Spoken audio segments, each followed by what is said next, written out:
German football champion Bayern Munich have announced they will not extend their sponsorship deal with Qatar Airways. The cooperation between the Doha-based airline and the German record champions has existed since 2018 and reportedly brought Bayern around 25 million euros per season.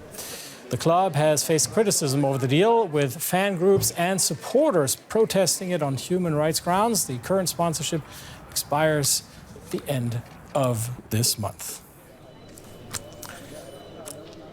All right, let's talk some more about this with Max Merrill from DW Sports. Max, Bayern have ended this controversial partnership with Qatar Airways. Why has it been the subject of so much criticism lately?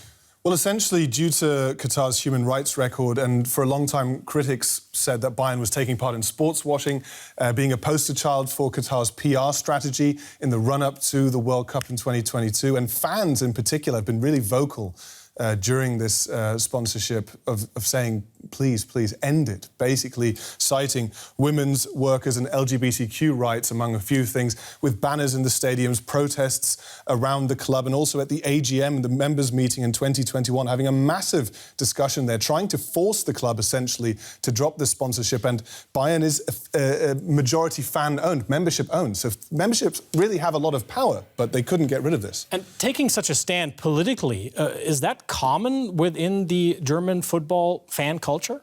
I do think German football fan culture, yes, does have usually quite a politically charged discussion. Fans are aware of the political consequences around their club. And this was a massive thing for Bayern, who, Bayern fans comparing themselves to other clubs abroad and also within the Bundesliga, like Leipzig, who are sponsored by Red Bull, trying to see themselves not just as essentially a puppet of a PR campaign, as they would put it. Bayern are the wealthiest among German Bundesliga clubs. They are a powerhouse in European football. Does not renewing this deal hurt them financially?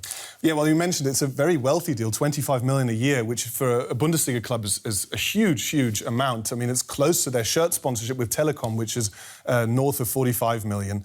The contract was mutually ended, so it does beg the question, maybe they do have something else lined up here. There hasn't been anything announced as of yet, but surely a lot of industry partners will be lining up to sponsor Bayern. But, this was more than just a sleeve sponsorship. There were yearly training camps. I attended one of those training camps in Doha with a lot of PR offensives, with, advertisements in which Bayern players would be advertising for Qatar Airways. So it was a massive, massive deal. And if you look at the sponsorship deals in the Premier League and in Spain, Real Madrid have the biggest deal with 70 million.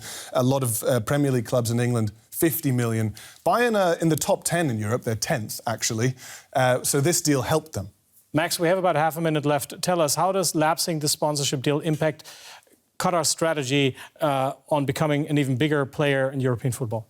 Yeah, well, I sense somewhat they're scaling back in terms of football after that successful World Cup in 2022. They're still massively invested in PSG, although they've scaled back investment a little bit there in terms of the transfer spend.